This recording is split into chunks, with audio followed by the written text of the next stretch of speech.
ప్రేమ అలా పడుకొని సిగ్గుపడుతూ ఉంటుంది. ఇక పక్కనే నర్మద ఉండటంతో ఇలా అంటూ ఉంటుంది. "అక్క, నేను ఒక్కదాన్నే పడుకోలేకపోయానక్క. నువ్వొచ్చి చాలా మంచి పని చేశావు. ఏంటో నేను ఒక్కదాన్ని అస్సలు పడుకోలేకపోతున్నాను. నాకు చాలా భయం వేస్తుంది. నేను ఒక్కదాన్ని పడుకోవడం నాకు అలవాటు లేదక్క" అని చెప్పి అంటూ ఉంటుంది. అది వినగానే అక్కడ ఉన్న నర్మద అయితే, "ఎన్నాళ్ళు మీరిద్దరూ కలిసిమెలిసి పడుకున్నారు కదా! ఇప్పుడు ధీరజ్ వెళ్ళిపోయేసరికి నీకు బాధగా ఉండుంటుంది" అని చెప్పి అంటూ ఉంటుంది.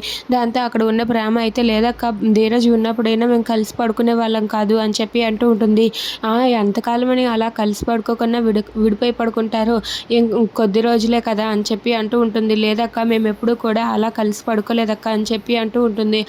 ఇక మీద అలవాటు చేసుకోండి. ఎందుకంటే మీరు భార్యాభర్తలు. ఇక జీవితాంతం మీరే కలిసిమెలిసి పడుకోవాలి అని చెప్పి అంటూ ఉంటుంది. దాంతో అక్కడ ఉన్న ప్రేమ అయితే, "లేదక్క, మాకు అలాంటి ఉద్దేశ్యమే లేదక్క. మా మనసులో మేము భార్యాభర్తలమని ఎప్పుడూ అనుకోలేదని" చెప్పి అంటూ ఉంటుంది. దాంతో అక్కడ ఉన్న నర్మద అయితే, "ఇక మీద నుంచి అనుకోండి. ఎందుకంటే లైఫ్ లాంగ్ నువ్వు ధీరజ్‌తోనే కలిసి ఉండాలి. ఆ విషయం తెలుసు కదా! అలాంటప్పుడు నువ్వు నీ భర్తగా నువ్వు ధీరజ్‌ని అనుకోవాలి.